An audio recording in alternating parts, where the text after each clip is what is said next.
Welcome to physics about basic mathematics पे ये तीसरा लेक्चर है और तीसरे लेक्चर में हम लोग लेने जा रहे हैं कुछ आसान प्रॉब्लम्स को। ये प्रॉब्लम्स इसलिए ले रहे हैं ताकि आपका कॉन्फिडेंस पीछे बताए हुए वीडियोस में जो भी रिलेशन आइडेंटिटीज़ या जो भी कुछ बताया गया है उसमें आपका कॉन्फिडेंस इंक्रीज़ कर जाए और आपको लगने लगे कि हाँ इसका यूज़ हम आगे कर सकते हैं। आइए देखते हैं कुछ प्रॉब्लम को। सबसे पहले उसको समझने के लिए हम ले रहे हैं चेन रूल। कैलकुलस में स्पेशली डिफरेंशिएशन में ये चेन रूल बहुत ज़्यादा यूज़ होता है। अगर मान लीजिए कोई फंक्शन जो है वो ऐसा दिया हुआ है, यानी y is a function of u and ये भी गिवन है कि u is a function of x। In that case क्या करते हैं आप कि अगर डिफरेंशिएशन करना हो तो dy बाई dx निकालना होता है, तो सिंपली हम क्या कर लेते हैं dy अपॉन du, जो पहला फंक्शन है उसके रेस्पेक्ट में y को डिफरेंशिएट कर देते हैं और multiplied by du upon dx।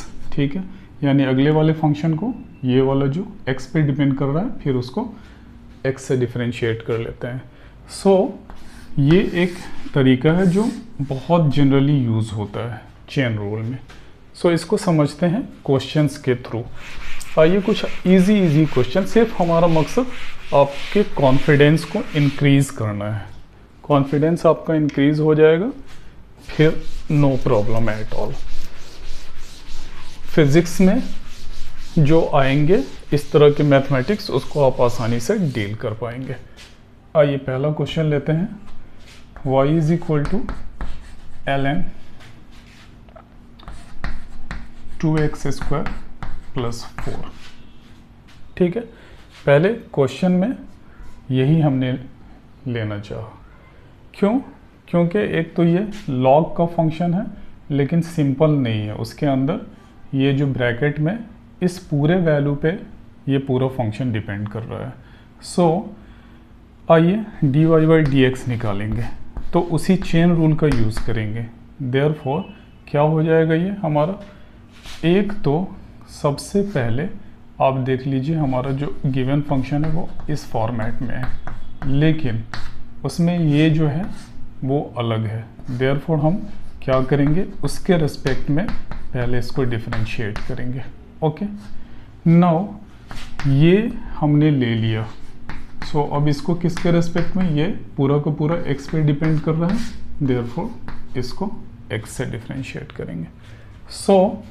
यही है वो चेन रूल जहाँ ये बताता है कि आपको स्टेप बाय स्टेप सारे दिए हुए इंफॉर्मेशन को यूज़ करके फंक्शन के और तब आगे बढ़ना। अब क्या है आप देख लीजिए, जब भी आपको ये करना रहता था तो वहाँ dy बाई dx निकालना रहता था। देखिए जितना ये है इंडिपेंडेंट वेरिएबल उतना ही यहाँ भी है।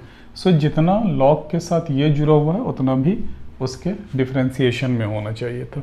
देयरफॉर ये अब कितना हो गया, 1 upon this is 2x square plus 4।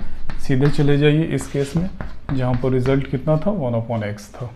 Okay, now अब इसको स्टेप बाय स्टेप, यहाँ 2 है प्लस के साथ अटैच है इसलिए 2 स्टेप में उसको आप कर लीजिए। Plus dy by dx 4। ये सिर्फ आपके कॉन्फिडेंस को इंक्रीज़ करने के लिए इस तरह का क्वेश्चन ले रहा हूँ और इससे ज़्यादा फ़िलहाल फिज़िक्स में आपको ज़रूरत भी नहीं है। ओके, ये कांस्टेंट टर्म है, बाहर आ गया, x स्क्वायर है तो x स्क्वायर का फिर से आपको क्या करना पड़ेगा, डिफरेंशिएशन करना पड़ेगा। ये कांस्टेंट टर्म है और कांस्टेंट टर्म का डिफरेंशिएशन ऑलवेज 0। यहाँ आपको यूज़ करना पड़ जाएगा, क्या यूज़ करना पड़ जाएगा, इस रूल को जो x to the power n के लिए आप करते थे उसे यूज़ करना पड़ जाएगा। Therefore this is n x to the power n minus 1। Therefore 2 x to the power 2 minus 1 वो तो 0 है। देयरफॉर अब कितना आ गया ये फिर से हम यहाँ साइड में लिख रहे हैं। ये आ गया अब आपका dy बाई dx जो है, dy by dx is how much, 1 upon 2x² plus 4, okay, and this is how much, 2 2 is 4, and this is x, that is how much, 4x divided by 2x² plus 4। अगर 2 common ले लेंगे तो ये 2x हो जाएगा और नीचे हो जाएगा x² plus 2। यही आपका रिजल्ट है।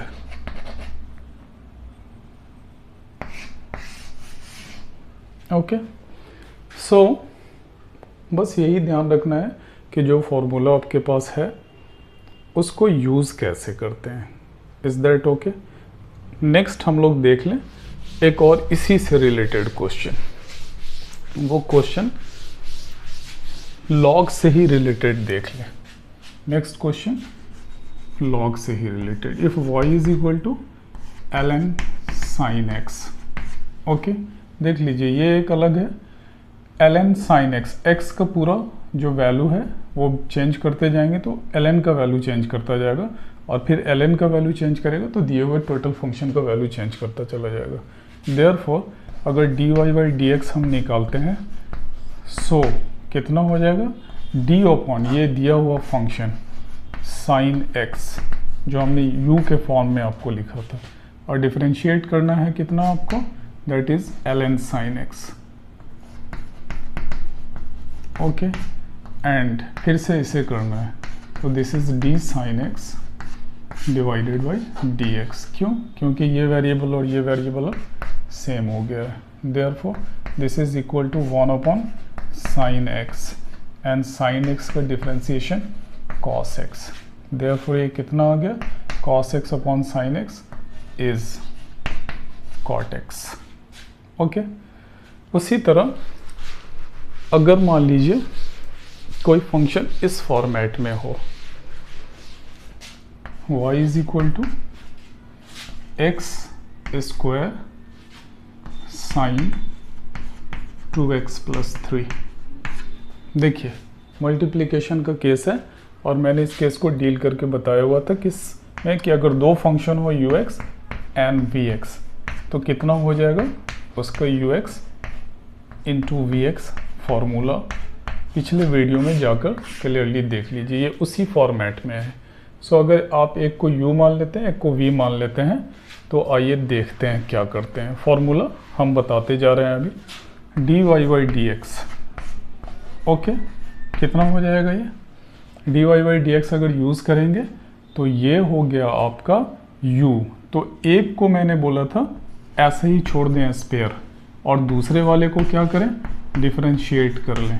सो लीजिए दूसरे वाले को हम लोग डिफरेंशिएट कर लेते हैं, पूरे को साइन 2x प्लस 3, ओके, और फिर दूसरे वाले को एज इट इज छोड़ना था और पहले वाले को डिफरेंशिएट करना था। So it is d upon dx and that is x square, okay. Now differentiate कर लीजिए, फिर से यहाँ पर चेन रूल का यूज़ करना पड़ेगा या और भी रूल मैंने पीछे बताया हुआ है, वो चाहते तो आप डायरेक्ट यूज़ कर सकते थे बट अभी आपको चूँकि हमको कॉन्फिडेंस बनाना है देयरफॉर हम स्टेप बाय स्टेप करेंगे।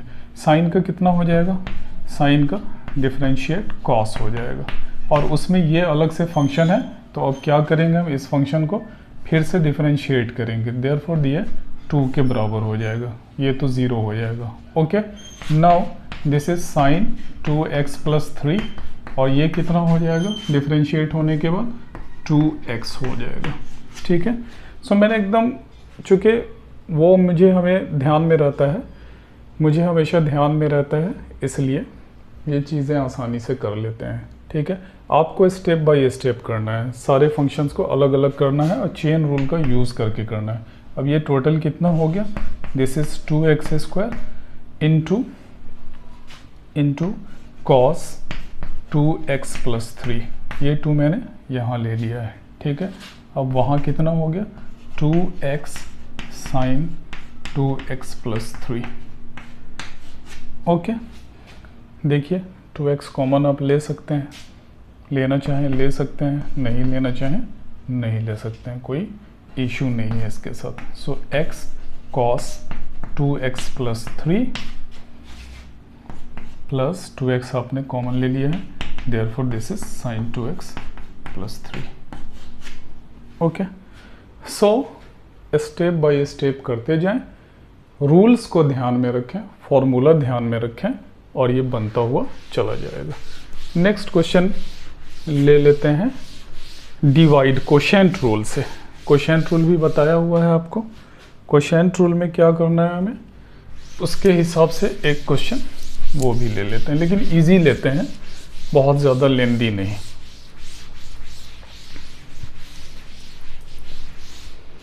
इस बार आपको याद होगा कि अगर y is equal to ten x को डिफ्रेंशिएट करते थे, dy बाई डी एक्स लिखते थे, तो वो हमने डायरेक्ट सेक स्क्वायर एक्स लिखा हुआ था। ओके, हम चाहते हैं कि उसी को इस बार आप यूज़ करें डिफ्रेंशिएट करने के लिए।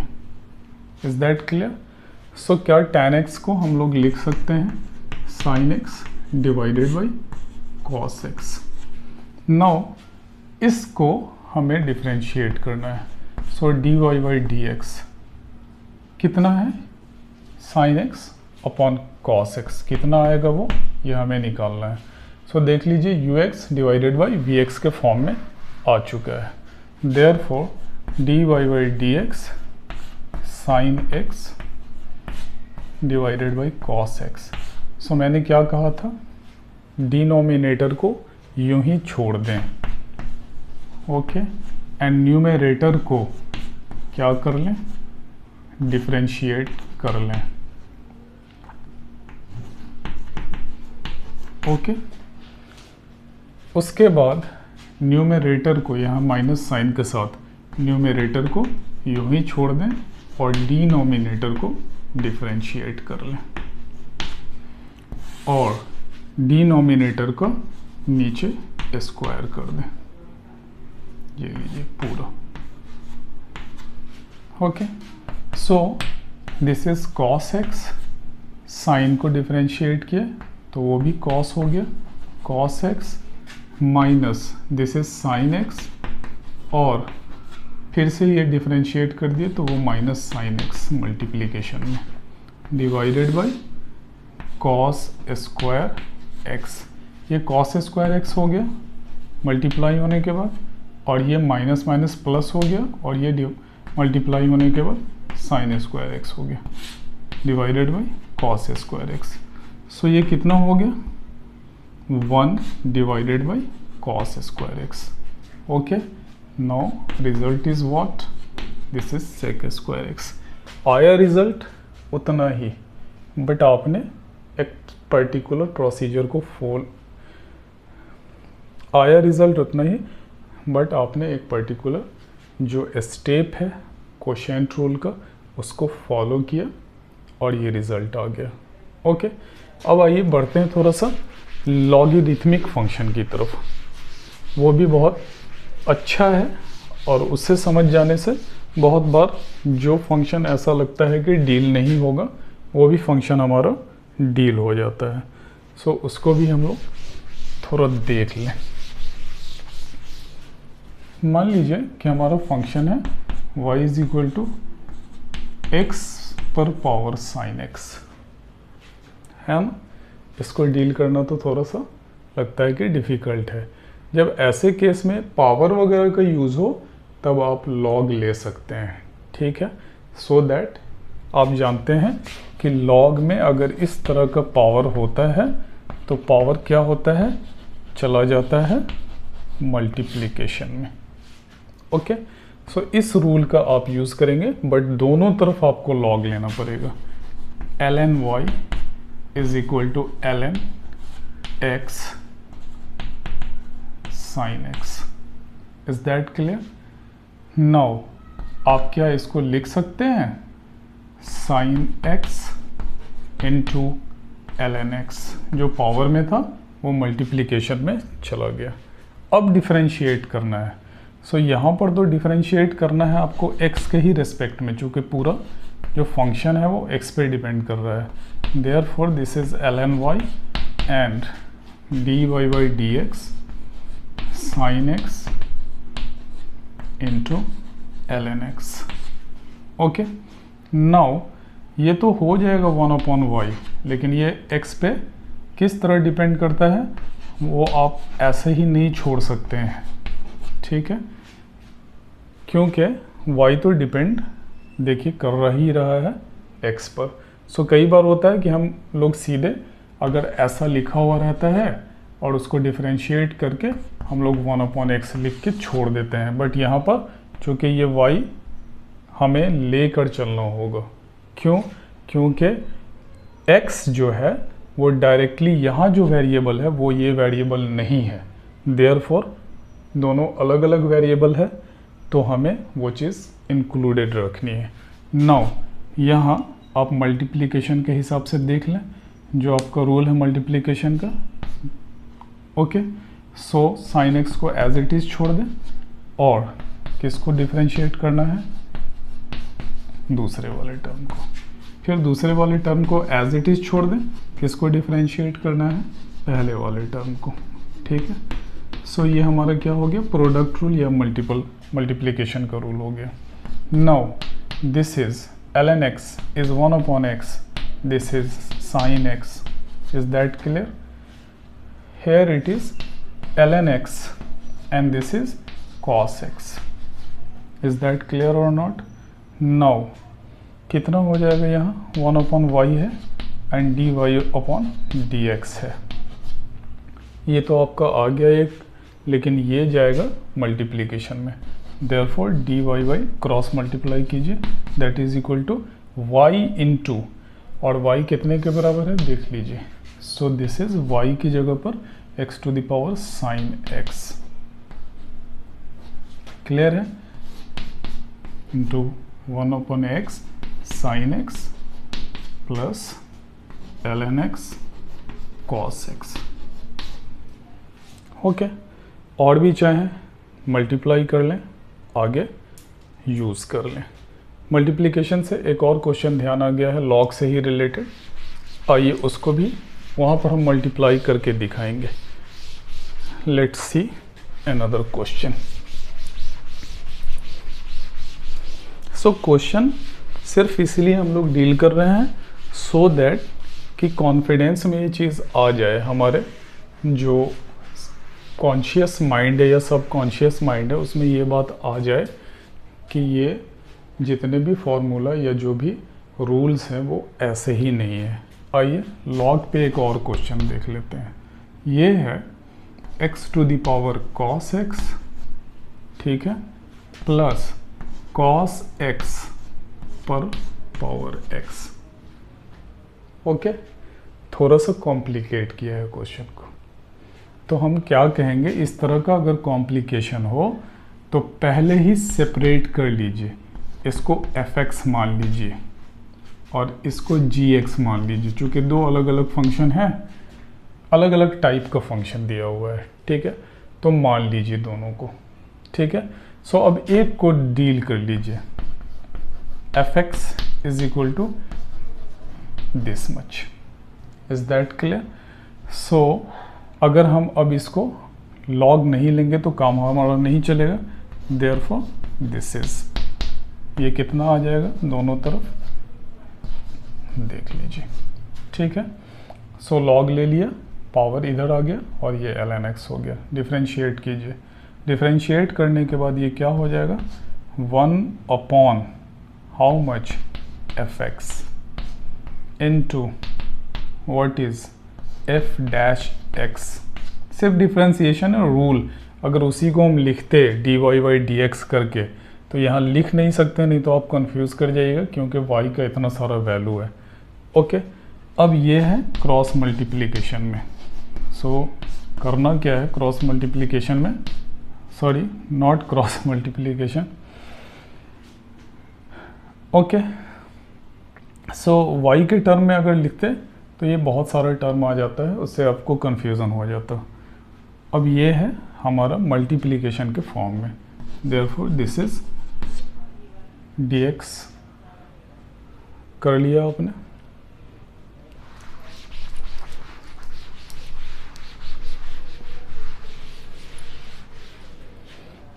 सो एक बार एफ एक्स और जी एक्स के फॉर्म में मान लिया, तो अब आइए एफ एक्स ले लेते हैं।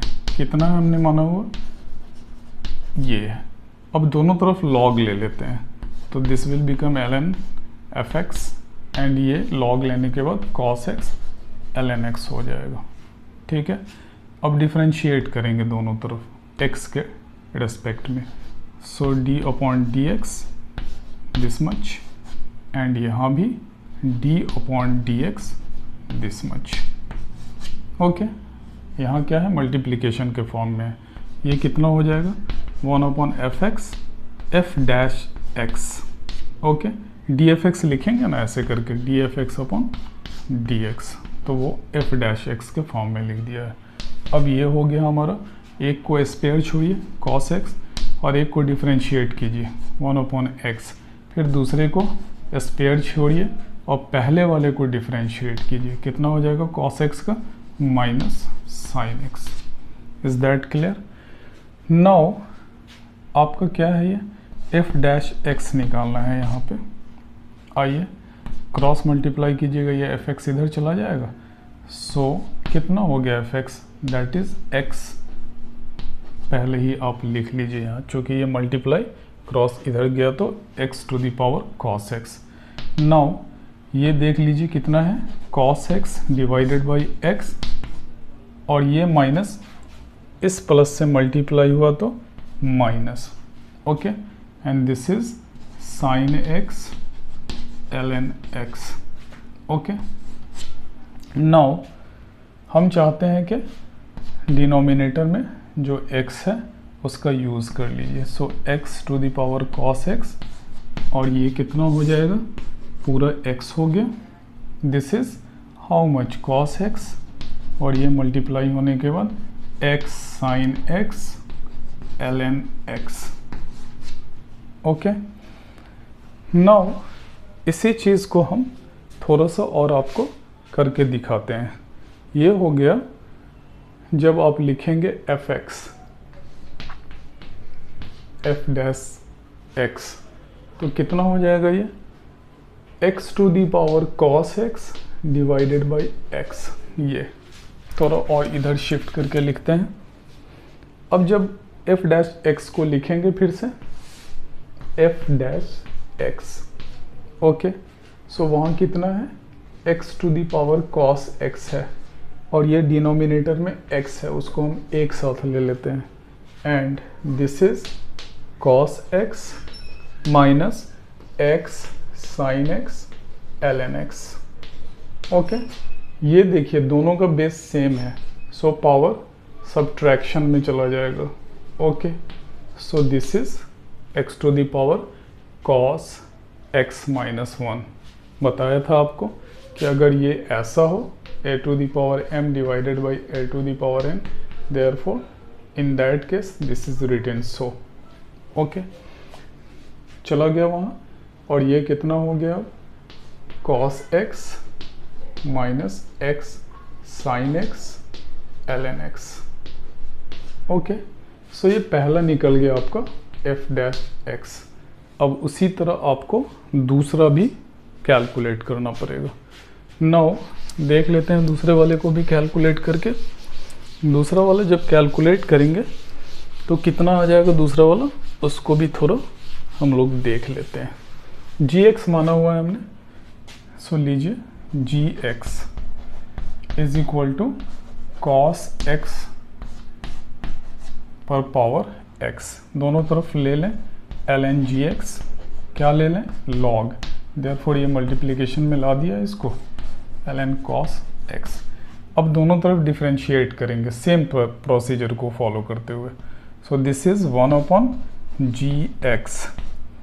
ओके, जी डैश एक्स, फिर से ये मल्टीप्लिकेशन में है, एक को छोड़ दें, x को एज इट इज़, ln का 1 अपॉन कॉस एक्स, और cos x को फिर से चेन रूल के थ्रू डिफ्रेंशिएट करें, साइन माइनस साइन एक्स। अब ln cos x as it is, okay, and x को डिफ्रेंशिएट करेंगे 1, काम खत्म। क्लियर है एकदम? नाउ अब हम चाहते हैं कि कॉस को भी आप डिनोमिनेटर में कुछ ऐसा लेकर लिख लें।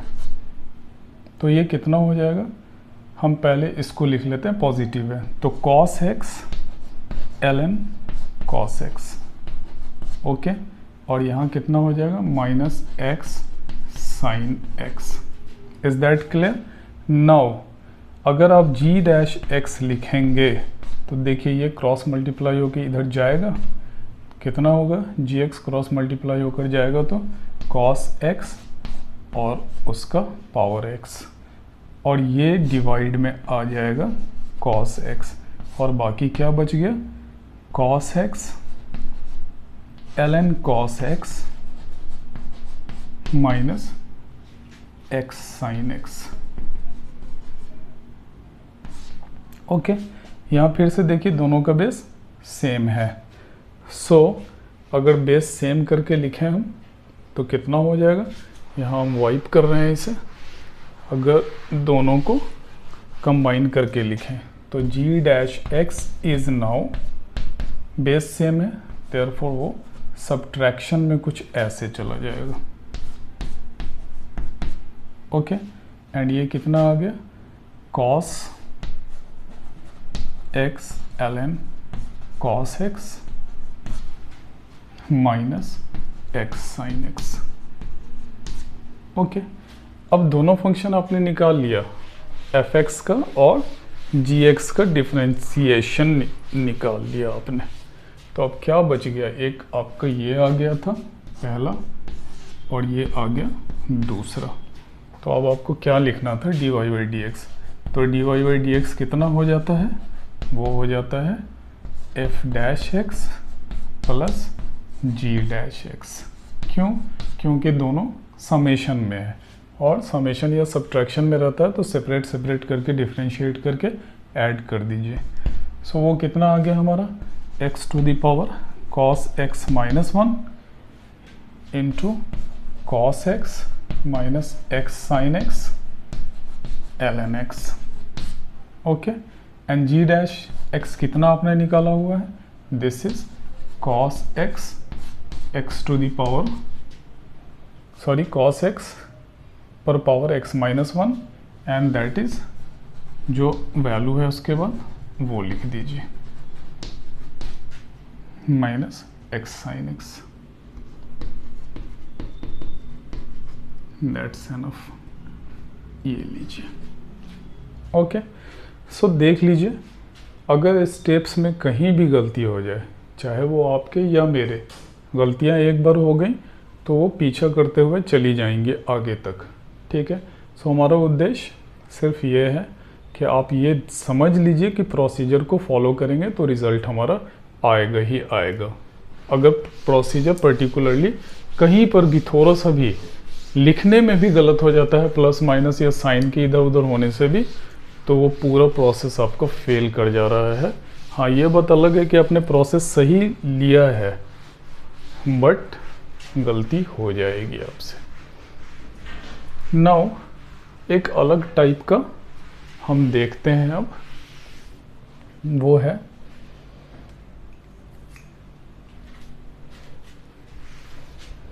वो है आपका पैरामीट्रिक फंक्शन।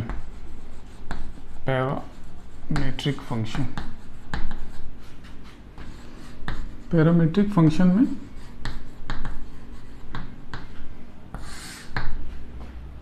कुछ इस तरह का अक्सर रहेगा, जैसे रहेगा आपको x is equal to 80a², okay, and y is equal to 280, then find dy by dx, okay. या फिर रहेगा x is equal to a sin theta, okay, and y is equal to a cos theta, then find dy by dx। मतलब ये देखिए, एक अलग function जो किसी पर्टिकुलर वेरिएबल t पे डिपेंड करता है, दूसरा फंक्शन उसी सेम वेरिएबल पे डिपेंड कर रहा है, वही हर में रहेगा। सो इसमें क्या करना है, जस्ट सिंपली दोनों को टी के रिस्पेक्ट में, जो दिया हुआ हो उसके रिस्पेक्ट में, जो उसका वेरिएबल हो उसके रिस्पेक्ट में डिफ्रेंशिएट कर लेना होता है। dx अपॉन dt कितना हो गया ये, d upon dt at²। Okay, कितना हो गया ये, a तो कांस्टेंट है t², तो t² को 2t - 1 देयरफॉर 2at। उसी तरह यहाँ भी कर लीजिए dy upon dt, so this is dy upon dt 2at। 2a constant है एंड t एक बार में डिफरेंशिएट होगा, सो वो 1 के बराबर हो जाएगा, that is equal to 2a। अब हमें क्या करना है, dy बाई dx निकालना है।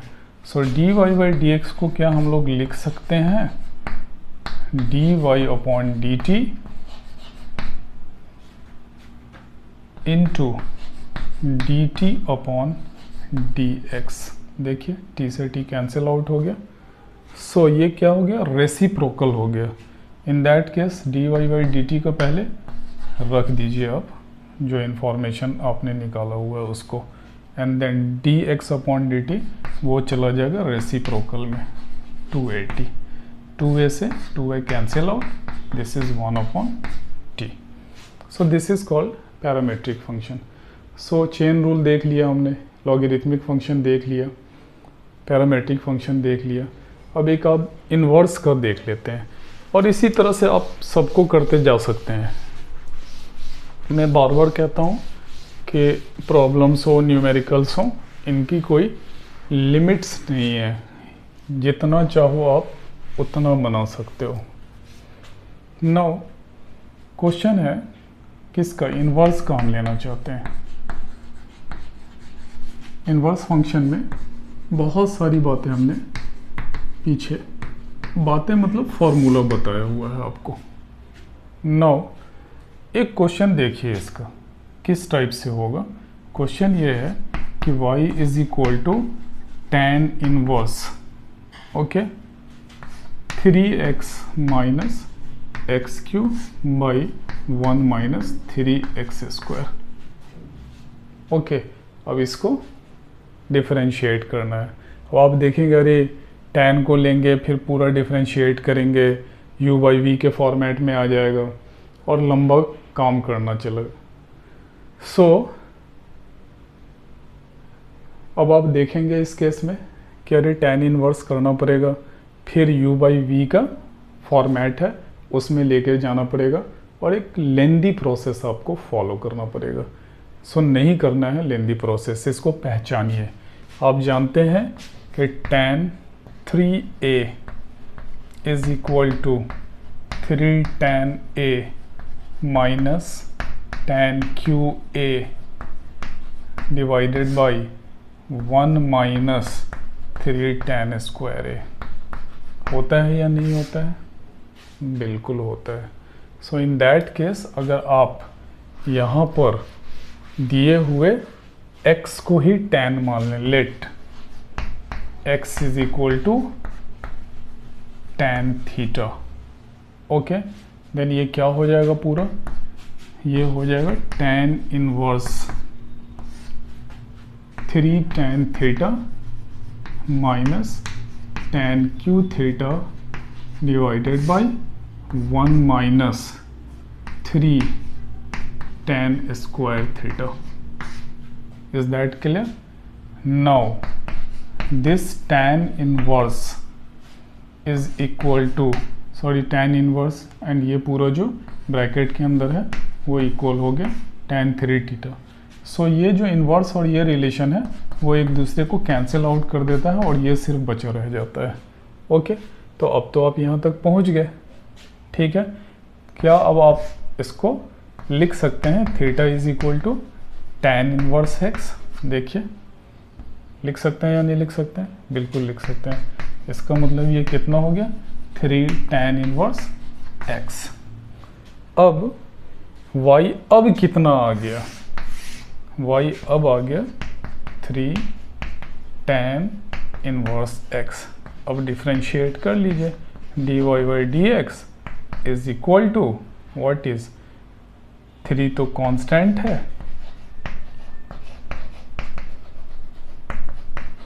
ओके, सो अब ये सिंपल फार्मूला पे आ गया, that is 3/1 plus x square.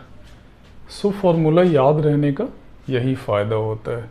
अगर थोड़ा सा भी फार्मूला ध्यान नहीं हो तो क्या होगा, पूरा आप जाएंगे, लेंदी प्रोसेस फॉलो कर रहे हैं आप, ठीक है। ओके, अब क्या करें, इस पे एक और क्वेश्चन देख लें या दूसरा। चलिए अब चेंज करते हैं, ये सब तो प्रॉब्लम्स तो मैंने कह ही दिया है, लिमिटलेस है। अब थोड़ा सा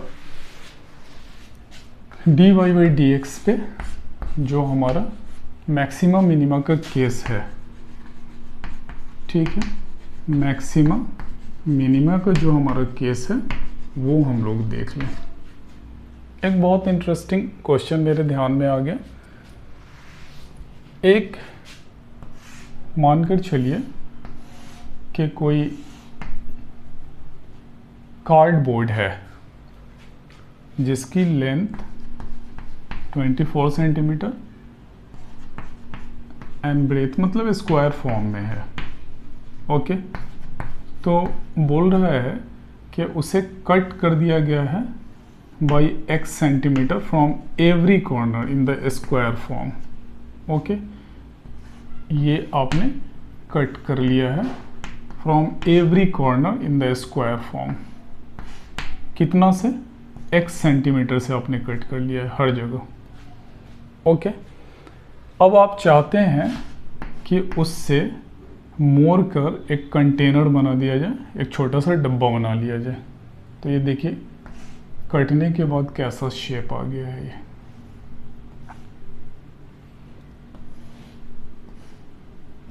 कटने के बाद ये शेप आपका कुछ ऐसा आ रहा है।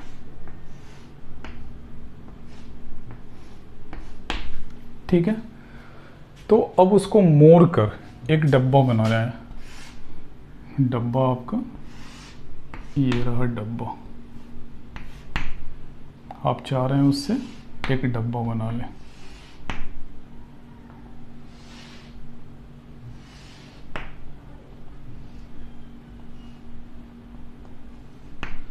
कैसा डब्बा हो भाई? ऐसा डब्बा कि कितना मोड़ा जाए उसको, सो दैट कि इसकी जो होल्डिंग कैपेसिटी हो वो मैक्सिमम हो। यानी जो ये मोड़ा, तो कितना मोड़ा आपने, 1 सेंटीमीटर यही आया ना उसके हाइट में। ओके, और बाकी तो ये हो गया 24 माइनस 2x, चूँकि दोनों तरफ से 2x मोड़ लिया गया है। लेंथ और ब्रेथ दोनों 24 माइनस 2x सेंटीमीटर हो गया है। तो ऐसा मोड़ना है, यानी कितना कट किया जाए, x को कितना रखा जाए, सो दैट कि ये जो अपने अंदर मैक्सिमम वॉल्यूम ऑक्यूपाई कर सके। ठीक है, यानी वो जो आप x को कितना तक ले जाकर फोल्ड कर सकते हैं। सो एक पॉसिबिलिटी देखिए कितना तक फोल्ड कर सकते हैं। मैक्सिमम पॉसिबिलिटी ये है कि इस पूरे को हाफ ऐसे फोल्ड कर दीजिए और ये आधा हो गया। ये तो हो ही नहीं सकता है, तब तो इस कंटेनर में शेप में चेंज होगा ही नहीं, जो इस कंटेनर के शेप में। सो हमारी लिमिटेशन है, उस लिमिटेशन को समझिए। लिमिटेशन क्या है वो मैं यहाँ लिख दे रहा हूँ। लिमिटेशन हमारी लिमिटेशन है, उस लिमिटेशन को हमें समझना होगा। क्या है वो लिमिटेशन? कि x जो है ये हाफ करेंगे तो कितना हो जाएगा, 12 के बराबर हो जाएगा। तो 12 लेके जाएंगे तो उतना मोड़ ही देंगे, तो ये क्या फॉर्मेट में चेंज हो सकेगा? नहीं हो सकेगा। इसका मतलब है कि ये लिमिटेशन हमें फॉलो करना पड़ेगा कि x जो है वो 0 से बड़ा होना चाहिए और 12 से कम होना चाहिए। क्यों? क्योंकि 12 के बाद तो वो मुड़ ही नहीं सकता, या 12 पे आके भी नहीं मुड़ सकता है। अब आइए, फंक्शन आपका ये मिल गया, चूँकि दोनों साइड से x आपने कर लिया है उसको फोल्ड। अब इसी चीज़ को आपको समझना है। इस फिगर को फिर से लिखिए और लिमिटेशन ध्यान रखिएगा। x कहाँ से कहाँ तक है? 12 से 0 से 12 तक है। ये आपका ध्यान रखना ज़रूरी है, क्योंकि इसी के अंदर वो फोल्ड हो पाएगा, अदरवाइज नहीं। लेट फंक्शन को अब लिखिए, वॉल्यूम है ना, तो length into breadth into height होगा वॉल्यूम के हिसाब से। That is how much 24 minus 2x into 24 minus 2x into x। Height वही है जो आपने मोड़ दिया है ऐसे करके, ठीक है। अब इसको ज़रा कैलकुलेट कर लीजिए। 24 into 24 that is 24 square and x से मल्टीप्लाई हुआ x हो गया। ओके, नाउ छोड़िए, ये थोड़ा लंबा हो जाएगा, इसको कैलकुलेट कर लीजिए। 24 माइनस 2x का होल स्क्वायर इंटू x, ये कितना हो गया 24 square plus 4x square and this is minus 2 into 24 into 2x and this is x। again इस x से मल्टीप्लाई करेंगे 24 square x, this is 4x cube and this is 96, 2 2 जा 4 and 24 that is 96 and x square. So ये हमारा function आ गया दिए हुए information से। देखिए कहाँ लेके जा रहा है आपको पूरा इंफॉर्मेशन, कैसे एक कार्डबोर्ड को एक्स स्क्वायर के फॉर्मेट में आप कट करते हैं 1 सेंटीमीटर और उसको फोल्ड करते हैं, एक कार्डबोर्ड बॉक्स बनाना चाहते हैं और तब पता करना चाहते हैं कि कितना एक्स रखा जाए सो दैट कि वो वैल्यू यानी उसकी होल्डिंग कैपेसिटी मैक्सिमम हो जाए। सो ये हमारे पास इंफॉर्मेशन आ गई, F x is equal to 24 square x 4x cube. अब जानते हैं कि मैक्सिमा और मिनिमा के केस में जो हमारा फंक्शन है उसको डिफरेंशिएट करके 0 के बराबर करते हैं, तब जाके हमारा कुछ वैल्यू आता है और उस वैल्यू पर चेक करते हैं कि वो मैक्सिमा है या मिनिमा है। किसको चेक करते हैं? सेकेंड डेरिवेटिव को चेक करते हैं। आइए इन फिगर्स को हटाने के बाद उसको हम लोग डिफरेंशिएट करके देख लें एक बार। F dash x that is how much, ये एक बार डिफरेंशिएट होगा, काम खत्म उसका। 24 स्क्वायर एज इट इज़ बच गया, ये डिफरेंशिएट कर लेंगे तो 4 12x स्क्वायर आ गया। आप उसे आराम से करके देखेंगे and this is 2 into 96 and x। Okay, देखिए सब में 12 कहीं ना कहीं है या नहीं है? बिल्कुल है, ठीक है। सो 12 कॉमन ले लेते हैं सब में से, तो 12 कॉमन लेंगे तो क्या इसको 24 इंटू 24 लिख सकते हैं ना। सो 24 का मतलब हो गया 2 इंटू 24 एंड यहाँ कॉमन ले लिए तो x स्क्वायर हो गया और यहाँ कॉमन ले लिए तो 2 एज इट इज़ और ये 8 टाइम्स x। ओके, और इसको क्या करना है? 0 के बराबर करना है। 0 के बराबर करके x का वैल्यू निकालना है, वही हमारा क्रिटिकल वैल्यू भी कहलाता है, ठीक है। नाउ 12 तो इधर चला गया, 0 हो गया।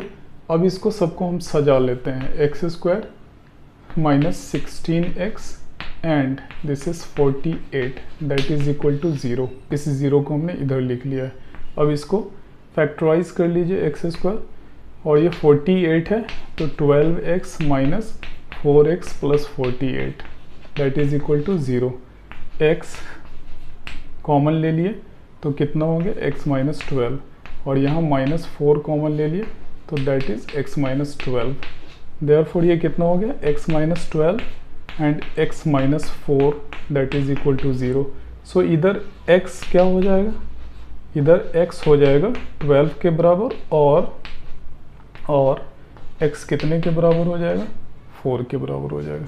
क्या हम लोग x इज इक्वल टू 12 ले सकते हैं? देख लीजिए, नहीं ले सकते हैं। क्यों? क्योंकि वो हमारे डोमेन में नहीं है, और नहीं है अगर पहले से हम ये लिमिटेशन नहीं माने हुए रहते तो प्रॉब्लम क्रिएट हो जाती, हमें अलग से वैल्यू डाल के देखना ही पड़ता। तो हम कितना ले सकते हैं? That is x is equal to 4 ले सकते हैं। Okay, x is equal to 4 ले सकते हैं। तो इस बात को ध्यान में रखिए कि ये आपका कितना आया है f डैश x। देख लीजिए कितना आया है, यही हमारा f डैश x है। इसको हम घेर लेते हैं। ओके, सो हम लोग कितना ले सकते हैं? हम लोग ले सकते हैं सिर्फ एक ही वैल्यू एंड दैट इज यही हमारा फिजिबल है, क्योंकि x इज इक्वल टू 12 दिए हुए डोमेन में नहीं आ रहा है। नाउ हम चाहते हैं आप f डबल डैश x यानी सेकेंड डेरिवेटिव भी निकाल लें। सो हम यहीं पर निकालना चाहते हैं ये, ठीक है। अब देख लीजिए, डबल डेरिवेटिव निकालेंगे तो ये तो पूरा कांस्टेंट टर्म है, 0 हो गया। ये कितना हो गया, 24 हो गया x, एंड ये कितना हो गया करके देख लीजिए, 2 6 जा 12 एंड दिस इज 192 मीन्स कितना 24x minus 192। f double dash x पर वैल्यू डालिए, x इज इक्वल टू 4। जब ये डालते हैं 24 into 4 minus 192, how much 96 minus 92 that is equal to, ये ज़्यादा बड़ा है तो ये 6 हो गया and 96 that is less than 0।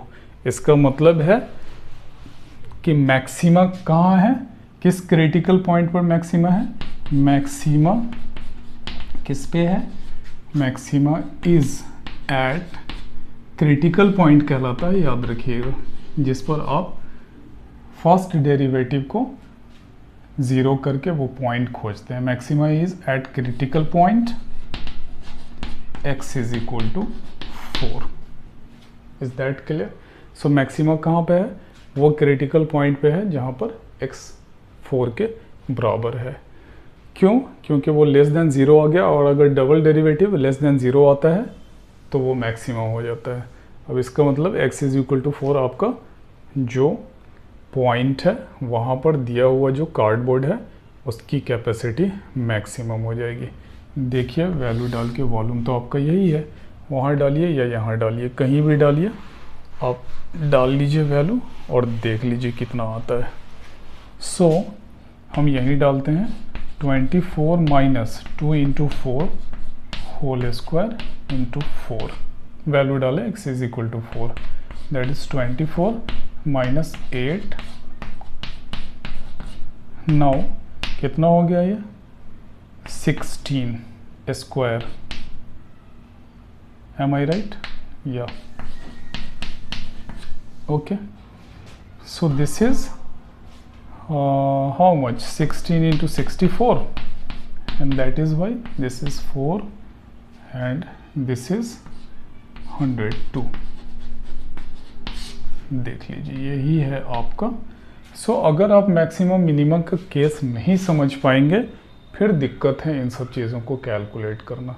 और फिज़िक्स में ऐसा नहीं कि इसी फॉर्मेट में रहेगा, ठीक है, लेकिन आपको ये आना चाहिए। वहाँ कोई इक्वेशन आएगा, एक रिलेशन आपको डेवलप, जो क्वेश्चन होंगे उसके हिसाब से आपको डेवलप करना पड़ेगा, फिर वहाँ पे मैक्सिमा और मिनिमा का केस देखना पड़ेगा।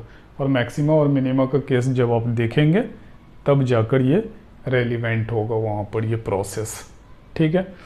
ओके, सो ये हो गया 1024 सेंटीमीटर क्यूब, यानी मैक्सिमम जो है उसकी होल्डिंग कैपेसिटी या उसका volume maximum at x is equal to 4 पर ही आने वाला है, अदरवाइज दूसरे किसी वैल्यू पर नहीं आएगा। ओके, सो देखते हैं एक और क्वेश्चन या कुछ पैटर्न देख लेते हैं। क्वेश्चन तो बहुत सारे हैं, पैटर्न ही देख लेते हैं। पैटर्न में अक्सर लैडर का एक केस बहुत ज़्यादा आता है, फिजिक्स में भी और मैथमेटिक्स में भी। क्या है वो लैडर का केस, उसको समझिए। लैडर अक्सर किसी दीवार के अगेंस्ट लीन कराया जाता है, झुका कर रखा जाता है, ठीक है। और हम सभी जानते हैं दीवार सीधी होती है ऐसी, और जो सरफेस होता है वो भी सीधा होता है। सो मान लीजिए ये हमारा लैडर है, ये हमारा लैडर है, आपने वॉल के अगेंस्ट टिका दिया है। ओके, इस लैडर की लेंथ हमें मालूम होती है, याद रखिएगा, in max cases this is y and this is x। Okay, ladder को लीजिए हम r मान लेते हैं, ये गिवन रहता है in max of the cases, maximum cases में वो दिया हुआ रहता है। हम सिर्फ पैटर्न आपको समझाने की कोशिश कर रहे हैं, ठीक है। अक्सर होता है कि लैडर स्लाइड कर जाता है, स्लाइड कर जाता है तो देखिए ये वर्टिकल डिस्टेंस डिक्रीज कर रहा है टाइम के साथ, और ये हॉरिजेंटल जो डिस्टेंस है वो इंक्रीज कर रहा है टाइम के साथ। समझ में आ रही है बात? टाइम बहुत बड़ा फैक्टर है। दूसरी बात ये है कि ये 90 डिग्री पर होता है। तो ऐसे केसेस को सॉल्व करने के लिए simply x square plus y square is equal to r square. कहाँ से? पाइथागोरस के फॉर्मूले से। अब टाइम के साथ सब कुछ फिट हो रहा है ना, चूँकि वो स्लाइड कर रहा है तो टाइम लगेगा वहाँ पर। देयरफॉर क्या कीजिए, इसको टाइम के रिस्पेक्ट में डिफरेंशिएट कर लीजिए। D upon d t x square plus y square d upon d t, this is r square. Okay, ये कितना हो जाएगा डिफरेंशिएट करने के बाद? सब टाइम के रिस्पेक्ट में, ध्यान दीजिएगा, ठीक है। Therefore this is 2x dx upon d t plus ये भी 2y dy upon d t. Okay, and ये एक कांस्टेंट वैल्यू उसकी लेंथ रहती है, याद रखिएगा इस बात को, ये लेंथ गिवन रहती है। So in that case this is, चूँकि एक कांस्टेंट टर्म है, लेंथ तो कांस्टेंट है, काम खत्म उसका, ठीक है। नाउ क्या हो गया, ये x कॉमन ले लीजिए 2 दोनों में, dx upon d t plus y d y upon d t is equal to 0। ये आपका मेन इक्वेशन आ गया है, और ये पाइथागोरस का जो है वो तो आप जान ही रहे हैं। ओके, अगर अब बोलेगा इंक्रीमेंट का रेट बताइए, कितना हॉरिजेंटल डिस्टेंस किस रेट से इंक्रीज कर रहा है, किस रेट से, rate means with time how much it increases, या वर्टिकल जो लेंथ है किस रेट से डिक्रीज कर रहा है। सो अगर हॉरिजेंटल रेट निकालना हो तो dx upon d t for horizontal rate, horizontal rate of increase, चूँकि हॉरिजेंटल बढ़ेगा ही, and d y by d t क्या हो गया, vertical rate of decrease. Okay, so क्या वर्टिकल रेट, क्या डिस्टेंस का रेट, हॉरिजेंटल क्या डिस्टेंस का रेट, ठीक है, किस रेट से डिस्टेंस वहाँ डिक्रीज कर रहा है और किस रेट से डिस्टेंस वहाँ हॉरिजेंटली इंक्रीज कर रहा है। सो ये इंफॉर्मेशन आपको अगर dx upon d T horizontal rate कैसे इंक्रीज कर रहा है वो पता चल जाएगा, जो डिस्टेंस है वो कैसे इंक्रीज कर रहा है, और यहाँ वर्टिकल डिस्टेंस कैसे डिक्रीज कर रहा है, ठीक है। नाउ इसमें कुछ क्वेश्चन और भी हैं, इसलिए मैंने थीटा ले लिया था पहले ही। कैसा है वो क्वेश्चन? वो क्वेश्चन ये कहता है कि अगर आप को बोल दे कि अगर ये स्लाइड करना शुरू कर जाए, मान लीजिए किसी टाइम ये स्लाइड करके यहाँ आ जाता है, ये देखिए, ठीक है, ये स्लाइड करके यहाँ आ गया, तो एंगल तो देखिए डिक्रीज कर रहा है, ये एंगल अब पहले जितना नहीं रह पाया, पहले कुछ ज़्यादा हाइट और ये कर रहा था, पहले जितना वो एंगल नहीं रह पाया। So sometimes rate of decrease of theta, rate of decrease of theta पूछ लेता है, यानी एंगल पूछ लेता है, rate of decrease of angle भी पूछ लेता है। जैसे यहाँ पर क्या था, यहाँ पर था rate of increase of horizontal distance और rate of decrease of vertical distance. So in that case आप देख लीजिए, किसी भी फॉर्मूले से आप यूज कर सकते हैं। Cos theta is equal to how much, that is base upon hypotenuse, therefore x is equal to r cos theta, therefore dx upon dt is how much, r constant है, cos theta का क्या हो जाएगा minus sin theta, and this is d theta upon dt। आपको यही निकालना है, ठीक है। ये देख लीजिए, rate of increase of horizontal distance आपको मालूम करना है, और दूसरा ये है। ओके, अगर ये इंफॉर्मेशन नहीं दी हुई है तो आप साइन थीटा को भी लेकर बढ़ सकते हैं, that is equal to y upon r, therefore y is equal to r sine theta. So बस एक बार आपको यूज़ करना है, dy upon d theta is equal to r cos theta d theta upon, sorry this is theta not theta d t and this is d t. Okay, so dy upon d t is equal to r cos theta d theta upon d T. यही तो rate of decrease of the angle है। Therefore अगर increment में जाएगा तो वो ऊपर चला जाएगा, ये करीब आ जाएगा, कैसे भी हो वो आपको निकाल लेना है। अगर स्लाइड करके उधर जा रहा है, मान लीजिए केस तो वही होगा, लेकिन कभी कभी हो सकता है ऐसा सिचुएशन भी आ जाए कि ऊपर की तरफ जा रहा हो, वो आता नहीं है इन जनरल। सो यहाँ पर देखिए rate of decrease of the distance, vertical distance, और यहाँ पर क्या है, rate of decrease of the given angle. Okay, so इन सब फॉर्मूला के थ्रू आप इस तरह के क्वेश्चन को आसानी से बना सकते हैं, कोई इशू ही नहीं है इनके साथ। क्लियर है ना? ओके, अब एक सिचुएशन और इसी राइट एंगल ट्राइंगल पे, वैसे तो सिचुएशंस की कमी नहीं है, राइट एंगल ट्राइंगल पे एक सिचुएशन और आपको बता दें। ओके, आइए एक केस देख लेते हैं, फ्लाइंग बर्ड का केस, या कोई भी हवा में उड़ती हुई जा रही कोई भी चीज़ हो सकती है, रॉकेट हो सकता है, प्लेन हो सकता है, कुछ भी हो सकता है। ठीक है, ये मान लीजिए उड़ते हुए जा रही है, पैरेलल टू द ग्राउंड जा रही है, और हाइट इसकी फिक्स है, दिस हाइट इज फिक्स्ड। अभी ये यहाँ पर थी, किसी स्पीड से चलने के बाद ये पहुँच गई यहाँ पे। ओके, सो क्या हो जाएगा, ये क्या हो जाएगा, एक तरह से हाइपोटेनस हो गया। ये फिक्स्ड हाइट है, याद रखिएगा, दिस इज फिक्स्ड कांस्टेंट। ठीक है, लैडर के केस में आपने ये देखा था कि जो हाइपोटेनस था वो कांस्टेंट हो गया था, यहाँ पैरेलल उड़ रहा है, इसका मतलब है ये डिग्री 90 डिग्री का है, और ये अब पाइथागोरस फॉर्मूला को यूज़ करेगा।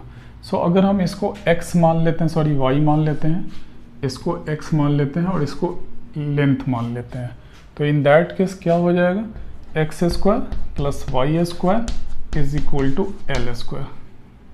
अगर ये फिक्स्ड है हमारा तो ये कितना हो जाएगा, 2x D x upon d T, time के साथ चेंज कर रहा है ना, और ये चूँकि फिक्स है हाइट तो ये पूरा ज़ीरो हो गया, लेकिन ये फिक्स नहीं है, देखिए ये चेंज करता जा रहा है लगातार। Therefore this is 2l dl upon d t. Okay, और ये फॉर्मूला तो हमें यूज़ करना ही करना है। Therefore x dx upon d t is equal to l dl upon d t. ठीक है, एक इंफॉर्मेशन आपको यहाँ से आ जाएगी कि x के डायरेक्शन में रेट ऑफ इंक्रीज कैसे है, और उसके हिसाब से दिए हुए पर्सन से वो कैसे दूर भाग रहा है और कितनी स्पीड से वो दूर भाग रहा है। ठीक है, तो ये इन्फॉर्मेशन आपको वहाँ से मिल जाएगी। सो इंटरेस्टिंग है। उसी तरह बहुत बार और भी क्वेश्चन में ट्विस्ट करके आपके पास आ जाएगा, आपको उस क्वेश्चन को समझना है, फॉर्मेटिंग करनी है, और फिर मैक्सिमम मिनिमम का केस बनाकर उसको देख लेना है।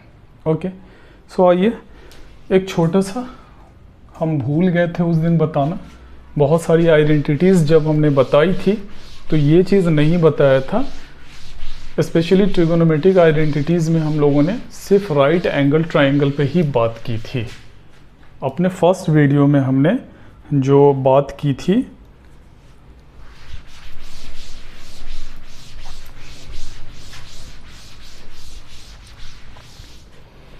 जो हम लोगों ने ट्रिगोनोमेट्रिक आइडेंटिटीज़ पे बात की थी, उसमें सिर्फ राइट एंगल ट्राइंगल ही लिया था। उस केस में हमने सिर्फ राइट एंगल ट्राइंगल लिया था और उसी पे हमने सारी चीज़ों को बेस करके निकाला था।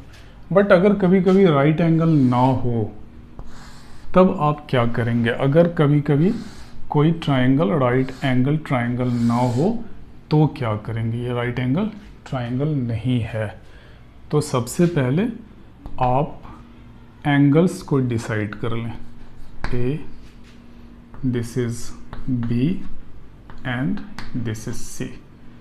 और मैथमेटिक्स में एक कस्टम है कि एंगल के अपोजिट वाले साइड को उसके छोटे वाले अल्फ़ाबेट से शो करते हैं। So this is B and this is C. So यहाँ पर दो रूल आप यूज़ कर सकते हैं। वैसे तो रूल बहुत सारे हैं, लेकिन एक रूल है, that is sine rule. What is sine rule? इसमें क्या है कि आप दिए हुए साइड और उसका अपोजिट एंगल का साइन, ओके, सबको का रेशियो इक्वल होगा। इसी चीज़ को ध्यान में रख के ये पूरा फॉर्मूला बनाया गया। या तो आप ऐसे लिख लीजिए या इसको आप अपोजिट भी लिख सकते हैं, यानी किसी भी हालत में ये रेशियो इक्वल होना चाहिए। सो यहाँ पर अगर आपको कोई इन्फॉर्मेशन मालूम है और साइड की लेंथ निकालनी है या एंगल निकालना है, कोई एक इन्फॉर्मेशन तो होगी ही जहाँ से आपको वो कैलकुलेट करना होगा, तो ये साइन रूल कहलाता है। इनमें से किसी को भी यूज़ कर लीजिए, इन्फॉर्मेशन एंगल और साइड के बीच में मालूम हो जाएगा। वही काम तो हम लोग ट्राइगोनोमेट्रिक आइडेंटिटीज़ में जो कर रहे थे वो वही कर रहे थे। उसी तरह ये तो साइन रूल हो गया, उसी तरह इसमें कोसाइन रूल भी होता है, यानी कॉस का रूल। कॉस के रूल में क्या होता है कि जो भी कोई एंगल लेंगे, देखिए ये एंगल हम लेना चाहते हैं, therefore this is cos A, तो आप ना उस एंगल के अपोजिट वाले जो साइड है उसको एकदम उस वक्त छोड़ दीजिए, बाकी दोनों साइड ले लीजिए, then B square plus c square, और इसको सब्ट्रैक्ट कीजिए, ओके, और डिवाइड में जो ये दोनों है, यानी इसको छोड़ के जो दोनों साइड है उससे आप मल्टीप्लाई कर लीजिए डिवाइड में 2 से।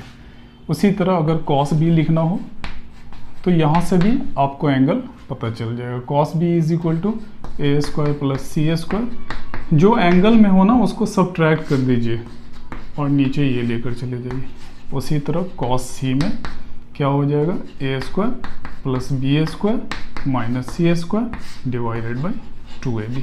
सो जब ये राइट एंगल ट्राइंगल ना हो तो आप साइन रूल का यहाँ यूज़ कर सकते हैं, कोसाइन रूल का यूज़ कर सकते हैं, और फिर आप साइड्स और एंगल्स में रिलेशन आसानी से निकाल सकते हैं। Okay, so that's all for now. Keep enjoying as always. Best of luck. Thanks a lot.